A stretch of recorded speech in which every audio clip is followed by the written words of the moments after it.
스왑인데. 자, 스왑은 이제 교환한다는 뜻인데, 스왑은 크게 금리 스왑과 통화 스왑, 외환 스왑 이렇게 있는데, 일단 개념은 거의 금리 스왑 정도, 여러분들. 이게 제일 중요합니다. 이자율 스왑.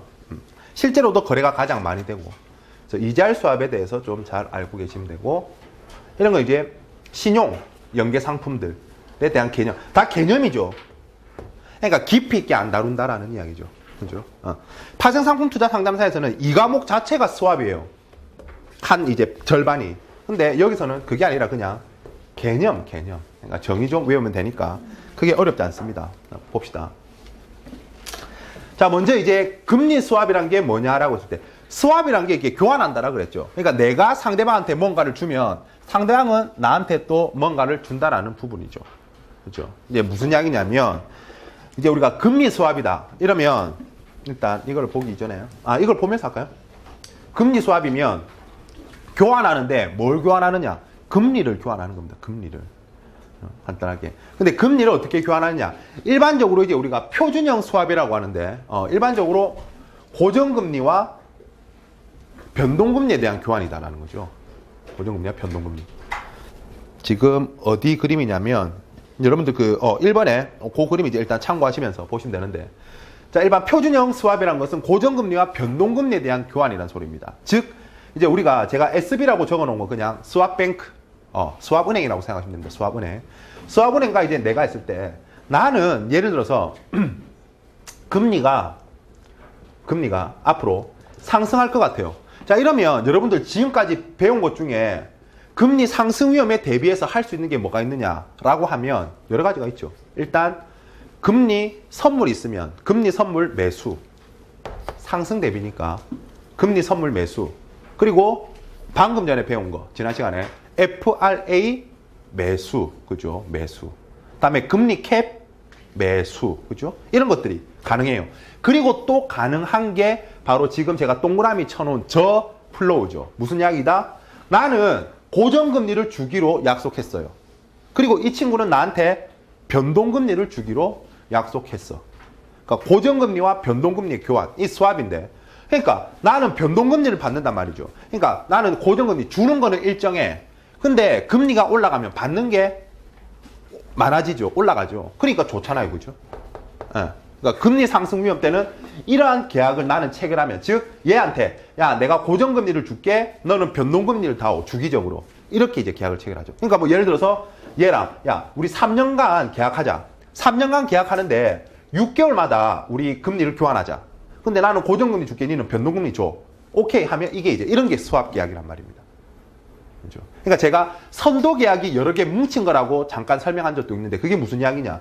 선도는 그냥 미래 일정 시점에 한번 인수도 하는 거잖아요. 주고받는 거잖아요. 근데 이거는 몇 번? 여러 번 하잖아요. 그죠? 그러니까 1년에 선도 계약이 여러 번 있다라고 생각해도 되죠. 스왑이란 거.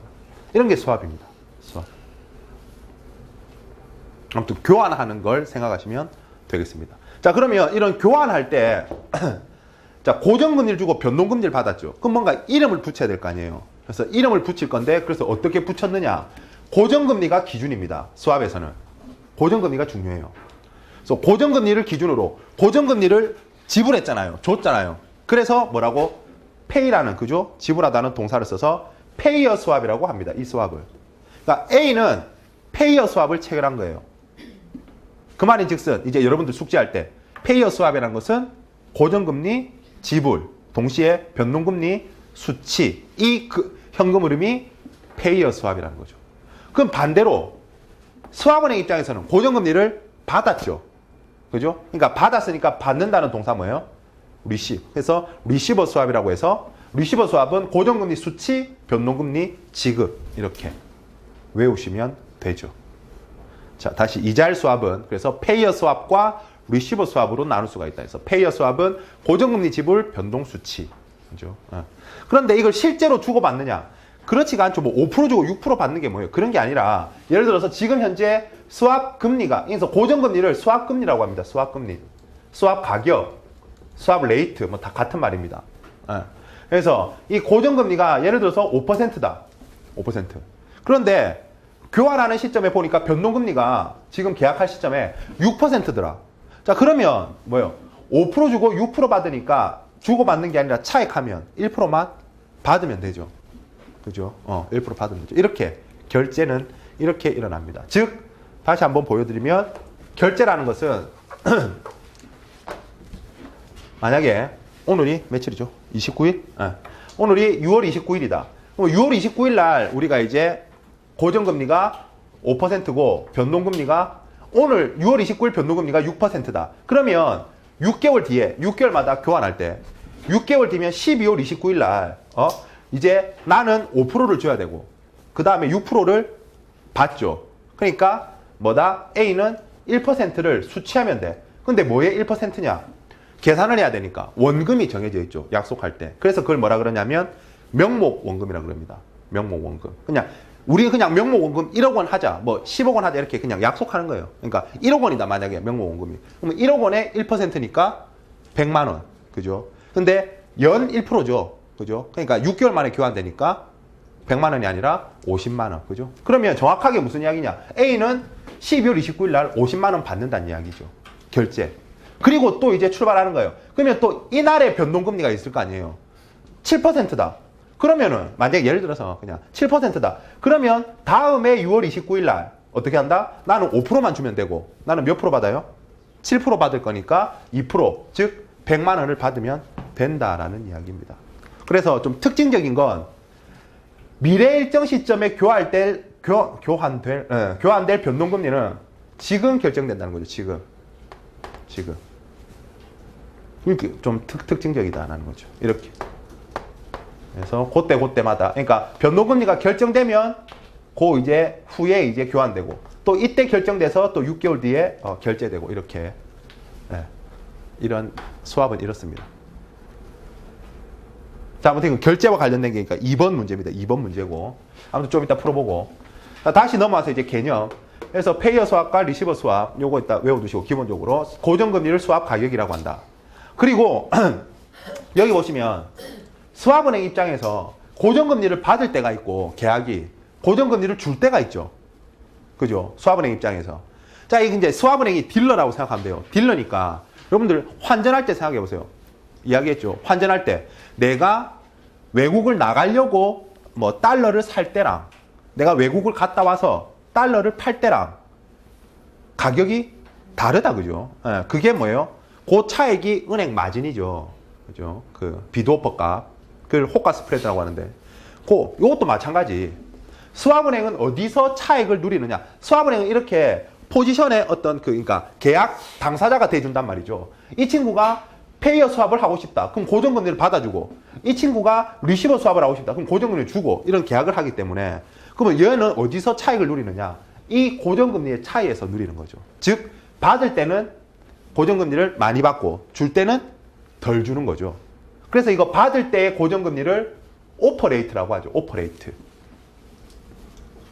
줄 때의 고정금리를 비드값이라고 하죠. 우리는 이런 걸. 비드레이트라고 하면 비드레이트. 그래서 오퍼레이트와 비드레이트의 차이. 그래서 뭐 예를 들어서 5.2% 다음에 5.0% 그러면 0.2%가 이 수합은행의 마진이 되는 거죠.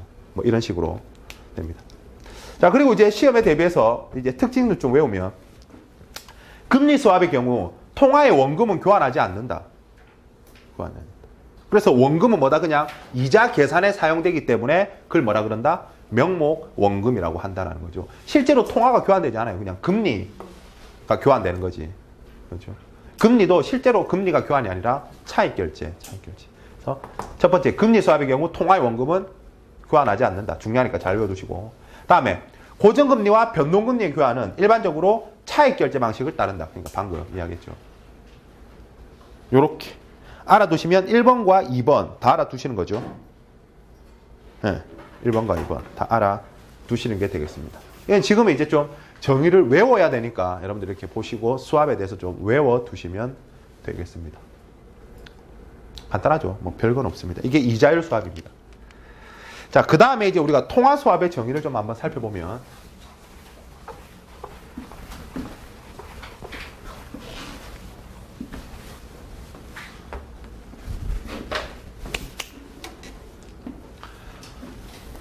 말 그대로 통화, 돈을 교환하는 거죠. 그죠? 돈을 교환한다. 그러면 돈을 교환한다는 의미는 뭐지? 라고 했을 때 이렇게 생각하세요. 그냥 이종 통화. 그러니까 서로 다른 통화. 그러니까 우리나라 돈과 우리나라 돈을 교환할 필요는 없죠. 그러니까 우리나라 돈과 외국 돈을 교환한다고 생각하시면 됩니다. 교환할 때는 우리나라 돈과 근데 외국 돈을 교환할 때의 비율이 뭡니까? 환율이죠. 그죠? 환율을 가지고 그래서 일단 이게 계약 초기고요. 그리고 이게 계약 만기고 중간에 이자 교환입니다. 중간. 자, 이렇게 봤을 때 자, A는 예를 들어서 얘한테 지금 현재 환율이 예를 들어서 1,100원이라 합시다. 달러당. 달러당 1,100원이면 A는 예를 들어서 1,100원을 줘요. 수화은행한테. 그리고 1달러를 받겠다고 약속하는 거죠. 초기 때. 그러면 만기 때는 다시 어떻게 하면 되느냐?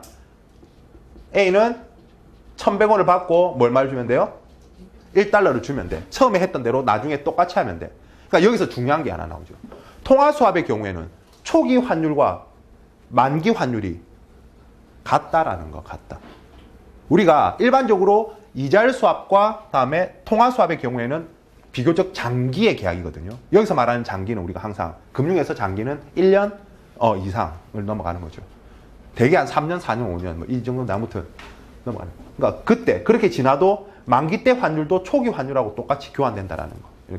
이렇게 약속해놓고 반대 약속해놓고 그리고 중간에 이제 이자 교환을 통해서 그러니까 여기서는 1,100원을 줬죠.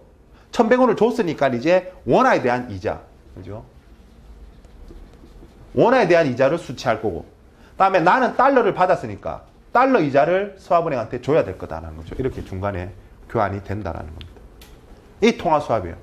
그럼 통화수합과 이자율 수합을 비교해서 특징만 숙지하시면 됩니다. 이게 통화수합이니까. 보시면 통화수합은 일단 첫 번째 서로 다른 통화에 대한 원금과 이자를 교환한다. 그죠? 서로 다른 통화고 원금과 이자를 교환하죠. 원금도 교환이 일어난다. 그죠? 이자율 수합은 원금 교환이 없고 통화수합은 원금 교환이 초기와 만기 때 있다라는 거. 있다. 다음 두 번째. 초기와 만기 때 원금 교환한다고. 다음 세 번째. 거래 시점의 환율과 만기 시점의 환율이 동일하다라는 거. 똑같죠? 동일하다. 그 다음에 네 번째. 초기 현금 흐름과 만기 현금 흐름은 반대다. 반대잖아요. 그죠? 처음에는 1,100원 주고 1달러 받았으니까 만기 때는 1,100원 받고 1달러를 주는 현금 흐름이 정반대다. 초기 때와 만기 때. 자, 그리고 5번이 좀 이해하기 힘들 텐데 만기 원금에 대한 환율 변동 위험이 상대적으로 크다. 무슨 이야기냐라고 하면 초기 환율대로 예를 들어서 그냥 만약에 이게 2009년도에 계약을 했고 만기가 2012년이다. 그러면 3년이 지났잖아요. 그러면 이때 실제 환율은 얼마가 될지 모르잖아요. 근데 뭐예요? 여기서는 이때 환율을 가지고 이때 교환하니까 두 개 환율이 차이가 날 거다. 그죠? 그러니까 누구 하나는 이득을 보고 누구 하나는 손해를 보겠지. 그래 되면. 그죠? 그러니까 환율 변동 위험이 상대적으로 크다. 왜? 실제로 원금 교환이 일어나는 데다가 초기 때 환율대로 만기 때 교환하기 때문에 환율 변동 위험이 있다라는 거죠.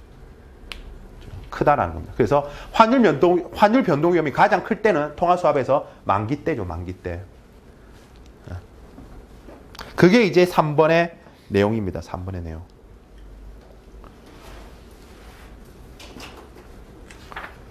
외환 수합은 안 나오니까. 그래서 4번 문제까지 신용 위험이 가장 큰 시기는 그래서 만기 시점이다라는 거죠. 환율 변동 위험 때문에.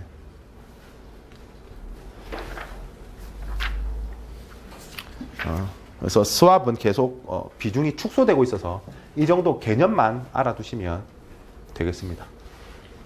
옵션 하다가 이제 이런 거 하니까 뭐 좀 속이 시원하죠. 근데 여기서 요것도 살짝 이해가 안 될 수 있어서 왜 하지? 라고 생각이 들 수 있는데 왜 하는지 사례를 한번 보여드릴게요. 괜히 또 보여주고 이게 더 불안한데? 자, 우리나라는 수출 기업이 많죠. 자, 수출 기업 많으니까 환율 무슨 위험에 노출된다 그랬어요? 전부 다. 환율 하락 위험, 그죠? 환율 하락 위험. 그러니까 환율 하락 위험에 대비해서 제일 잘하는 게 뭐냐면, 제일 흔하게 하는 게 선물한 계약이에요. 그러니까 통화는 희한하게도 장내 계약보다 장외 상품이 90% 이상이에요. 90% 이상. 그 해마다 조금 다르지만 심할 때는 95%, 약할 때는 한 90%. 전부 다 뭘로? 이 장외 계약인 선물한 계약으로 해지를 해요. 이게 더 활발해. 은행이랑 이제 기업이랑 선물한 계약을 맺는 거지. 그래서 예를 들어서 H중공업이 있다 칩시다. H중공업. 어딘지 모르겠는데. 뭐 효성일 수도 있고, 현대일 수도 있고. 예. H중공업이 있는데, 이 H중공업이 뭐 배를 한 척 팔았어요. 그래서 2년 뒤에 1억 달러가 들어올 거래. 그러면 이제 H중공업은 곧바로 뭘 체결하냐면 환율 하락 위험에 대비해서 선물한 매도 계약을 체결하죠. 매도. 맞죠? 매도. 맞죠? 환율 하락 위험이니까. 그죠? 팔면 되죠. 그래서 선물한 매도 계약을 체결해. 누구랑? A은행이랑. 자, 계약을 체결했어. 그러면 A은행도 근데 곰곰이 생각해보니 환율이 떨어질 것 같아요. 그래서 A은행도 해지를 하고 싶은 거지. 그럴 때 방법이 하나가 통화수합이라는 겁니다. 그러니까 지금 어떻게 한다? A은행은 지금 환율로 고정시키면 되잖아요. 그러니까 지금 1억 달러를 받고 이게 얼마지 그러면? 110억인가? 하여튼 이렇게 주는 거죠. 지금 주는 거죠. 그러면 만기 때 A은행 뭐예요? H중공업으로부터 1억 달러를 받을 거죠. 그죠? 그러면 그 받은 1억 달러 가지고 1억 달러 주면 되고, 그리고 얘한테 뭐 110억인가 뭐 1100억인가 하여튼 받은 걸 가지고 H중공업한테 주면 되죠. 맞잖아요. 그럼 얘는 아무런 환율 변동 위험에 노출이 안 되죠. 그죠? 이렇게 해지가 가능하죠. 물론 손익은 중간에 이자 교환을 통해서 이익을 봤을 수도 있고 손해를 봤을 수도 있지만서도 이거는 뭐 약한 거고. 그러니까 이렇게 이제. 그러니까 A은행도 이제 환율 위험에서 벗어날 수 있는 거죠. 그럴 때 사용하는 거죠. 통화수합은. 하나의 한 방법이죠. 그러니까 환율 변동 위험을 제거하는 한 방법입니다. 자, 이렇게 하면 이제 개념은 다 알았으니까 그러면 5번으로 넘어가도록 하겠습니다. 신용 파생 상품.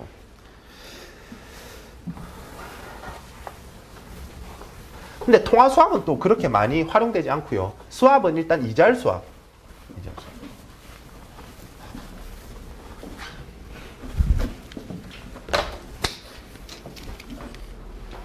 자, 신용 파생 상품. 혹시 금융 쪽으로, 경제 쪽으로 공부하시다가 뭐 국가 뭐 CDS 프리미엄 이런 용어를 들어보셨을 수도 있는데, 자, CDS 크레딧 디폴트 스왑입니다. 수합이죠, 수합. 수합은 수합인데 지금까지는 뭐 기초 자산이 있어가지고 그걸 교환하고 이랬었잖아요. 근데 이제 좀 달라요. 뭐냐면 A 기업이 됐건 뭐 A 은행이 됐건 있어요. 있는데 이 친구가 예를 들어서 채권을 몇 장 들고 있어요. 채권을 몇 장 들고 있는데, 그래서 뭘 받냐면 이자를 꾸준히 받고 있어요. 이자를 받고 있어. 그러면 A 기업이 우리가 지금까지는 무슨 이야기였냐면, 이 이자가 작아지면 어떡하지? 뭐 이런 걱정이었잖아요. 그죠? 지금까지는. 그래서 시장 위험에 대한 걱정이었다고. 근데 이제는 그 이야기가 아니라 A 기업은 이자는 만족해. 그러니까 지금 예를 들어서 채권을 100억치를 샀어요. 이자가 5%래. 그럼 뭐예요? 연이자가 5억이잖아요. 그럼 그냥 5억으로 먹고 살아서 괜찮다. 필요 없대. 그러니까 이자는 상관없는데 어떤 이제 걱정을 하냐면, 혹시나 이 채권을 발행한 사람이 망하면 어떡하지? 망하면 뭐예요? 내 돈을 못 돌려받잖아요. 그죠? 이제 신용 위험이 걱정되기 시작하는 거예요. 그래서 A는 수합은행을 찾아가서 이렇게 제안을 하는 거죠. 야, 내가 보험료를 줄 테니까 니는 이 돈 받고 있다가 혹시나 내가 투자한 이 채권이 망하면 손실 보전을 좀 해주지 않겠니? 안 망하면 그냥 네가 내 보험료 다 받고 땡인 거지. 니는 됐고 이런 거죠. 그럼 이 친구가 됐고 이러면 이제 이게 바로 뭐다? 크레딧 디폴트 수합. 바로 CDS라는 겁니다. CDS. 우리말로 하면 신용 부도 수합이죠.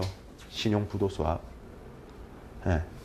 이게 이제 신용 파생 상품에서는 가장 기본적이고 가장 많은 형태입니다.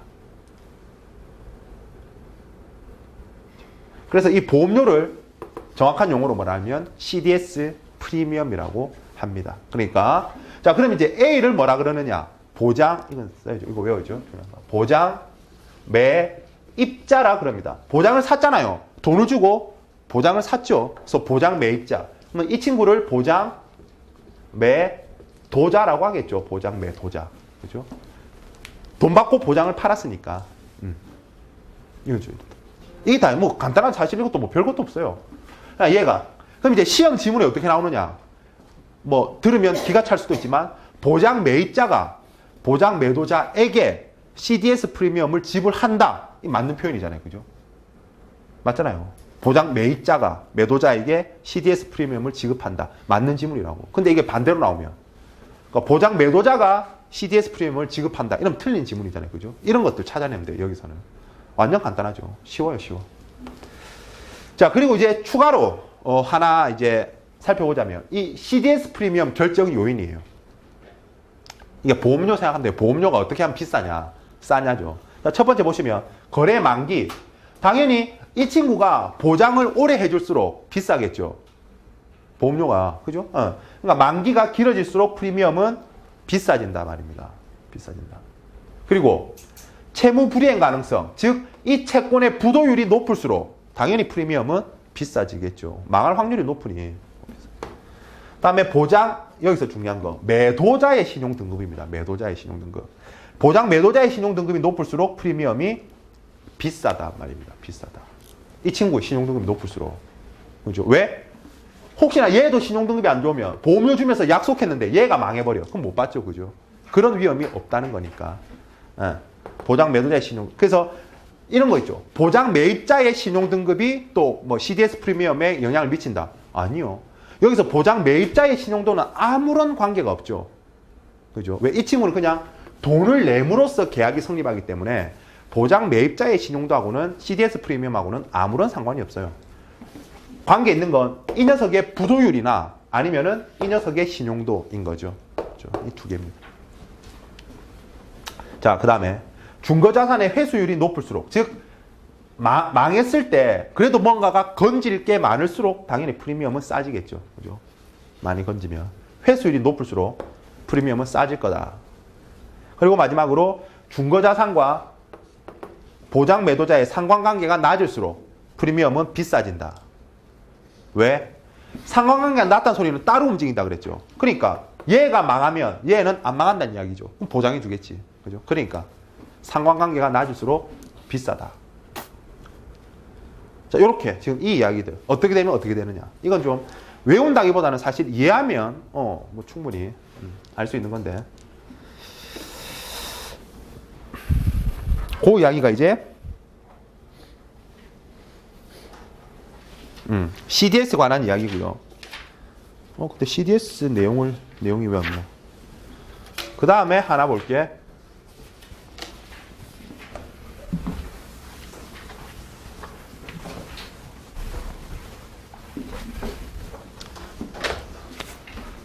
자, 그런데 이제 CDS를 해보니까 역시 신용위험만 제거했는데 시장위험도 싫어. 시장위험도. 야, 시장위험도 싫어서 여기에서 생기는 이익이 있죠. 이자. 요 이자랑 아까 CDS 프리미엄이랑 다 합쳐가지고 총 수익을 얘한테 넘겨주고 그냥 얘한테 뭐라 그러냐. 야, 그냥 약정 수익, 일정한 수익을 내한테 줘. 라고 계약하는 걸 이걸 토탈 리턴 스왑이라고 해서 TRS라고 합니다. TRS의 특징은 신용위험뿐만 아니라 뭐까지? 시장위험까지 전가하는 거죠.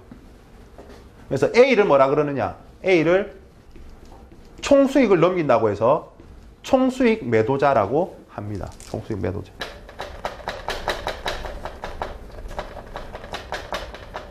여기서 수합은행을 그러면 총수익 매입자라고 하겠죠. 총수익 매입자. 그래서 TRS라는 것은 다시 한번 말하지만 여기서 받은 수익하고 요 넘길 이제 뭐 CDS 프리미엄하고 다 합쳐서 아예 총 수익을 넘겨버리는 거. 그리고 약정 수익을 지급받는 걸 TRS라고 한다. 이름 그대로 토탈 리턴 스왑입니다. 이 문장을 잘 외워두면 되겠죠. 이 문장을 잘 외워두시고. 그래서 5번의 답이 1번인 거죠.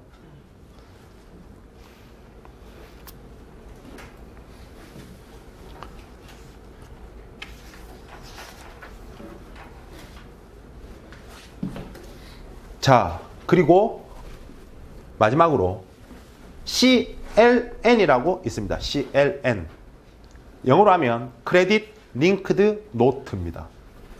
크레딧 링크드 노트. 우리말 그대로 하면 신용 연계 채권이죠. 신용 연계 채권. 그러니까 채권은 채권인데 뭐가 연계되어 있는? 신용이란 게 연계되어 있는 채권이란 말이죠. 좀 특이한 채권이죠. 일반 채권하고 다른 게 신용이 연계되어 있다. 무슨 이야기냐? A가 채권을 발행합니다. 채권을 발행하면 우리 이자를 줘야 되잖아요. 그죠? 채권을 발행하면 이자를 줘야 되는데 요 이자에다가 플러스 알파를 주는 거죠. 왜 그러냐면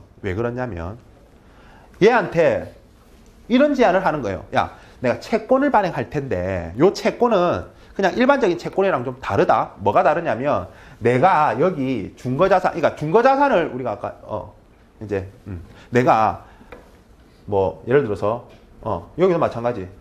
어떤 채권에 몇 개 투자하고 있는데 혹시 이 채권이 망하면 네가 나한테 손실 보전을 좀 해주면 안 되겠니? 인 거죠. 대신 내가 이 채권을 살 때 요 플러스 알파 이자를 좀 더 줄게. 뭐 이런 식이죠. 그러니까 무슨 이야기냐면 요 채권의 발행 수익률에다가 CDS 프리미엄을 더해서 수익을 주는 거죠. 대신 얘한테는 손실 보전을 약속받는 거죠. 내 중거자산이 망하면. 그죠? 그러니까 CDS는 다시 돌아 생각하면 CDS는 그냥 CDS 프리미엄만 주고 야 혹시나 내가 망하면 손실 보전을 약속받는 거고. 그죠? CLN은 내가 채권을 발행할 때 그 채권에다가 그 조건을 부여하는 거죠, 그냥. 그래서 일반적인 채권이 아니라 망하면, 그래서 손실보전 여기서는 정확하게 얘기하면 조건부 원리금 상환이죠. 이런 채권이죠. 즉, 내 중거자산이 망하면 네가 1,000만 원을 내 채권에 투자했지만 1,000만 원을 투자했는데 혹시 망하면 내 700만 원만 줄게. 300만 원 내 저거 땜빵해야 되거든. 이런 채권이 신용연계 채권입니다. 설명이 어렵나요? CNN.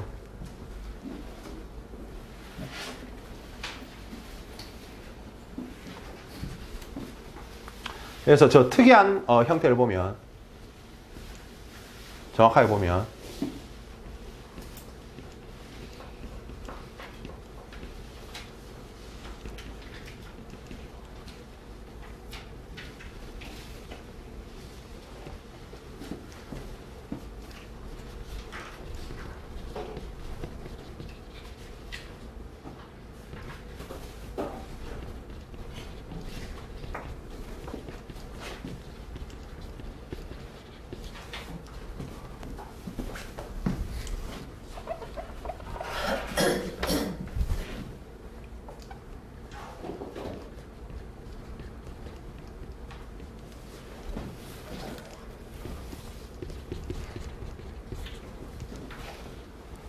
자, 이런 식이죠. 이건 또 한 단계 더 나아간 형태인데, 만약에 A라는 사람이 있으면, A라는 사람은 SPC, 스페셜 퍼포스 컴퍼니라고 하죠. 우리 특수목적회사, 서류상에서. 요즘 뉴스에 많이 나왔죠. 조세 회피 목적으로 제3국에 뭐 많이 지어놨다고 하잖아요. 그죠? 서류상에서. SPC를 세워가지고 이 친구 이름으로 채권을 발행하는데 CLN을 발행하는 거죠. 그러면 투자자가 돈을 줄 거 아닙니까? 뭐 예를 들어서 1억을 투자했다. 그러면 그 1억을 가지고 SPC는 우량자산, 뭐 국채 같은 우량자산을 사는 거죠. 그러면 그 담보자산에서 수익이 올 거다. 국채 수익률이 올라올 거다. 그죠? 그러면 그 수익률에다가 뭘까지 더해서 CDS 프리미엄을 더한 수익을 이제 얘한테 주는 거죠. 그러니까 얘는 높은 수익이라서 좋고, 그죠? 일반 채권보다 얘 때문에 높은 수익이라서 좋고, 얘는 이제 혹시나 망하더라도 그 중거자산이 망하더라도 얘에서 뭐 하면 되니까 조건부 원리금 상환하면 되니까 보장받을 수 있어서 좋고, 그렇죠? 뭐는 그런 식이죠. 근데 얘는 다른 걱정을 안 해도 되죠. 자, 여기서는 여러분들 이 걱정이 되죠. 그래, 얘가 망하면 내가 그러면 조건부 원리금 상환해 주겠다. 근데 니는 채권을 발행하는 네가 망하면 나는 돈 못 받는데 그거는 뭘로 받지? 라고 이야기했을 때 이런 문제가 생기기 때문에 이렇게 만드는 거죠. 그러면 얘하고는 이제 아무런 상관이 없죠. 이 친구 자산이 뭔가가 중요하죠. 근데 이 친구 자산은 뭐다? 국채 같은 우량 채권이니까 신용도가 높죠. 그러니까 그러려고 이렇게 만드는 거죠. 그러니까 저거에서 발전된 형태가 이런 형태죠. 아무튼 중요한 건 여기서 제가 말하고 싶은 건 CLN이라는 게 신용연계 채권이다. 그래서 일반 채권인데 이제 부도가 나면 중거자산이 부도가 나면 조건부 원리금 상환하는 채권이다. 그렇기 때문에 수익도 높다. 일반 채권보다. 어떻게 높으냐? CDS 프리미엄이 가미된다. 일반 채권 수익률. 이렇게 생각하시면 되겠습니다.